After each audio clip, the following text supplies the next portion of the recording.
1815년 6월 벨기에의 브뤼셀에서 남쪽 워털루에서는 나폴레옹이 이끄는 프랑스군과 웰링턴 장군이 이끄는 영국군이 최후의 전투에 임하고 있었습니다.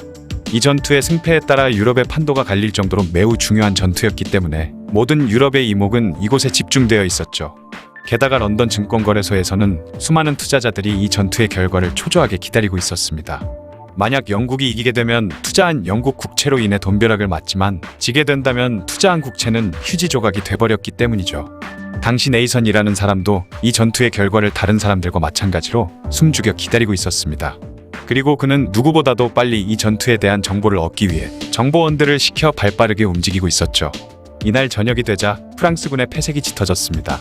영국이 전투에서 승리한 것이었죠. 그러자 그곳에 파견되어 있던 네이선의 정보원은 급하게 런던으로 향했고 다음 날 새벽이 되어서야 네이선은 정보원이 보낸 편지를 볼 수 있었습니다. 편지를 확인한 그는 런던의 증권 거래소로 달려가 영국의 국채를 팔아치우기 시작했죠. 네이선의 이런 모습에 영국이 졌다고 생각한 다른 투자자들도 조금이라도 손해를 덜 보려고 앞다투어 영국 국채를 팔아버리기 시작했습니다. 순식간에 어마어마하게 많은 양의 영국의 국채가 나왔기 때문에 이전 금액의 5% 정도밖에 안 되는 가격이 되어버렸죠. 이 모습을 잠자코 구경하던 네이선은 헐값이 되어버린 국채를 다시 모조리 사들이기 시작했습니다. 모든 투자자들이 어리둥절해 있을 때 영국 정부는 공식적으로 승전보를 전했고 그렇게 영국 국채의 가격은 엄청나게 치솟아버린 것이죠. 네이선은 이때 영국 국채로 20배의 차익을 챙겼다고 합니다. 이 남자의 이름은 네이선 로스차일드로 이때 엄청난 거액을 벌면서 자신의 가문이 세계적으로 최고의 갑부 가문이 되는데 밑거름이 되었죠. 오늘은 이 로스차일드 가문에 대한 이야기를 해볼까 합니다. 방금 말한 이 워털루 전투로 인해 네이선이 엄청난 돈을 번 사건은 거짓이라는 주장도 있긴 한데요. 로스차일드 가문을 이야기할 때 빠져서는 안 되는 이야기가 되어버렸죠. 이 가문의 총 재산은 무려 6경 원에 달한다는 소문이 있을 만큼 어마어마한 재산이 있을 것이라 추정이 되는데 워낙 베일에 쌓여있는 가문이라서 정확한 가문의 재산은 알 수 없다고 합니다. 심지어 그들은 JP모건과 골드먼삭스의 대주주로 알려져 있으며 이들의 영향력이 어느 정도인지 현재까지도 잘 모른다고 하죠. 독일계의 유대인 가문이던 로스차일드는 18세기 초까지만 해도 별로 인지도도 없고 존재감도 없던 가문이었죠. 하지만 1744년 마이어 암셸 로스차일드가 태어난 뒤로 360도 바뀌어 전 세계를 호령하는 가문이 되었습니다. 마이어 암셸 로스차일드는 독일 프랑크푸르트의 유대인 전용 주거지역이던 게토라는 곳에서 태어났습니다. 그곳의 환경은 열악하기 짝이 없었는데요. 게토에서 고물상과 환전상을 하던 그는 프로이센의 프리드리히 대왕과 거래를 트면서 돈을 벌어들이기 시작하죠. 마이어의 성실함과 똑부러지는 일처리 능력을 마음에 들어한 프리드리히 대왕은 그에게 장부 관리를 맡겼습니다. 하지만 얼마 안가 프로이센은 나폴레옹의 프랑스군과의 전투에서 패했고 프리드리히 대왕은 나폴레옹을 피해 외국으로 도망을 쳤죠.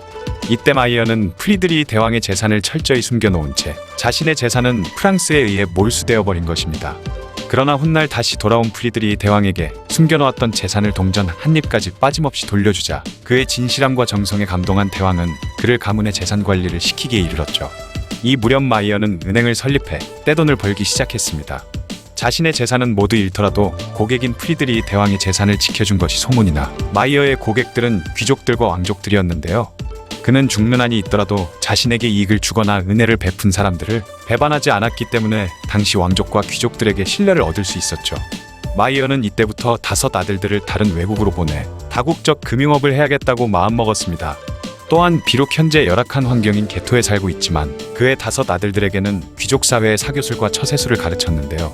장차 그들이 상대해야 할 고객은 높은 상류층 귀족들과 지도자들이었기 때문이었습니다.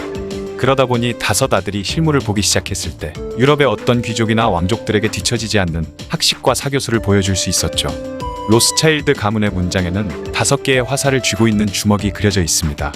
이 화살들은 5 아들들을 상징하는 것이죠.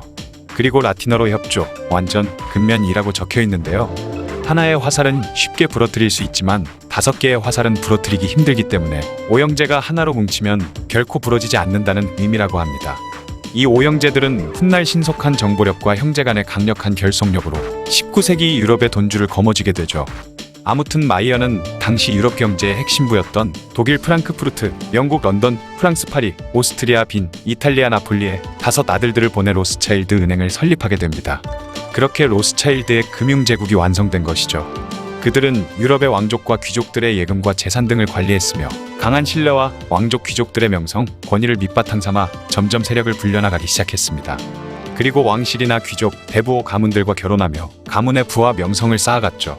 로스차일드 가문은 프랑크푸르트, 파리, 런던, 빈, 나폴리로 이어지는 정보망을 구축함과 동시에 유럽 각지에도 수많은 정보원들을 보내 각국의 정보보다도 더 신속하고 정확한 정보를 얻을 수 있었으며 이 정보들 덕분에 엄청난 돈을 벌어들일 수 있었습니다. 처음 이야기한 워털루 전투에서도 다른 누구보다 빠른 정보 덕분에 영국 국채를 사들여 막대한 돈을 벌 수 있었던 것이죠. 그들은 금융업 외에도 다이아몬드, 와인, 미술품 등에도 투자를 아끼지 않았으며 철도의 시대가 열렸을 때는 유럽의 철도 사업에 막대한 자금을 대기도 했고 광산업과 철강 재련업에도 진출했습니다.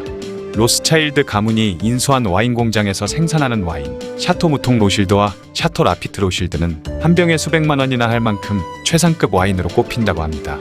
여기서 로스차일드를 프랑스어로 발음하면 로실드라고 하죠. 또한 프랑스 루브르 박물관에는 로스차일드 가문이 기증한 미술품을 전시하는 로스차일드 홀이 있을 정도라고 합니다. 그리고 그들은 미국의 남북전쟁, 크림전쟁, 프랑스 프로이센 전쟁 때에도 전쟁 자금을 대기도 했을 정도로 로스차일드 가문이 전 세계에 끼치는 영향력은 엄청났습니다. 그리고 세계의 금광들을 사들인 로스차일드는 국제 금 가격을 마음대로 쥐락펴락하면서 각국의 화폐 발행과 금 가격 등 중요 결정권을 그들이 주도하기도 했죠. 거기다가 영국에서 수에즈 운하를 사들일 때도 엄청난 자금을 댔고 2차 세계대전 이후 이스라엘 건국을 뒤에서 돕기도 했죠. 콜롬비아 대학의 사이먼 샤머 교수가 만든 책 두 명의 로스차일드와 이스라엘에 따르면 이스라엘 영토의 80% 이상이 에드몽 로스차일드가 사준 땅이었다고 합니다. 에드몽은 마이어 암셸 로스차일드의 오형제 중 프랑스 파리로 갔던 막내 제임스의 아들이었죠. 1차 세계대전 당시 영국은 패배 직전까지 갈 정도로 전황이 불리해지자 미국을 참전시키기 위해 영국 외무장관 아서 벨푸어는 비밀리에 라이언을 로스차일드와 만나 전쟁 후에 유대인이 팔레스타인의 국가를 건설하는 것을 약속했고 당시 영국 내 유대인들의 대표작 격이던 월터 로스차일드 경에게도 팔레스타인에 유대인의 민족적 고향을 세우는 것에 대하여 지지를 표하며 이를 성취하는 데 최선의 노력을 기울이겠다는 편지까지 보냈습니다. 이것이 바로 벨푸어 선언인데요. 그렇게 로스차일드 가문에서는 막대한 돈을 들여 미국 정부의 로비와 압박을 가해 미국이 1차 세계대전에 참여하게 되고 훗날 이스라엘 건국을 지지하는 데 큰 역할을 하기도 했습니다. 다만 이미 영국은 1915년에 1차 세계대전이 끝나면 팔레스타인의 독립을 보장한다는 내용의 맥마은 서한을 아랍권에 전달했던 것이죠. 이는 결국 팔레스타인의 비극으로 이어지게 됩니다. 이후 시간이 흘러 히틀러가 나타나 2차 세계대전이 발발하면서 이는 로스차일드 가문에는 최악이 되었죠. 히틀러가 점령한 오스트리아 빈에 있었던 로스차일드 가문의 사람들은 전 재산을 빼앗겼고 감옥에 갇혔다가 겨우 목숨만 부지한 채 추방되었습니다. 에드몽, 로벨, 앙리 로스차일드 역시 프랑스 국적을 박탈당하고 전 재산을 몰수당한 뒤 추방당했죠. 하지만 프랑스 로스차일드 외가 가문은 대부분 수용소로 끌려가 죽음을 맞게 되었습니다. 이렇게 나치에게 엄청난 피해를 받은 로스차일드 가문은 2차 세계대전이 끝나자 철저히 베일에 쌓인 생활을 시작하는데요. 그래서인지 로스차일드 은행과 본사 건물 외부에는 명패조차 달지 않았으며 가문의 재산은 비밀로 묻어도 아무도 그 실체를 모른다고 하죠. 마이어 암셸 로스차일드는 유언을 통해 가족에게만 은행 및 여러 사업의 중요 임무를 맡기고 재산이 외부로 유출되는 것을 막아야 하며 가문의 재산 규모가 외부에 알려지지 않도록 해야 한다고 했습니다.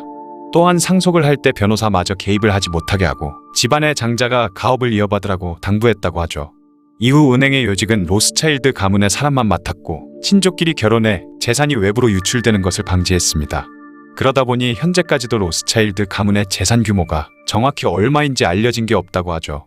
하지만 유대인 자본의 비밀주의, 로스차일드의 정치적, 경제적 영향력 등으로 인해 수많은 사람들의 억측과 오해를 불러일으키기에 충분했습니다.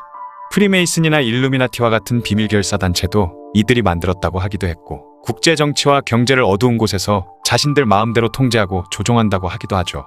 거기다가 전 세계에서 발생하는 분쟁과 전쟁들은 로스차일드 가문이 자신들의 이익을 위해 일부러 일으킨 것이라는 이야기가 나돌기도 했습니다. 그러다 보니 현재까지도 로스차일드에 관한 추측과 음모론이 끊이지 않고 있죠.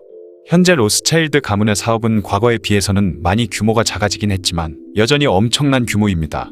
지금도 금융업과 주식, 농업, 광업, 서비스업, 와인 등 다양한 사업들을 이어나가고 있죠. 로스차일드 가문은 유엔을 비롯해 국제통화기금 IMF, 국제결제은행 BIS, 세계은행이라고도 불리는 국제부흥개발은행 IBRD 등 현재도 존재하는 국제금융기구들이 모두 로스차일드 가문의 작품이라고 합니다. 정보가 돈이 된다는 사실을 여실히 보여준 사례라고도 할 수 있을 것 같네요. 베일에 쌓여있는 세계 최고의 갑부가문, 로스차일드 가문에 대한 이야기였습니다.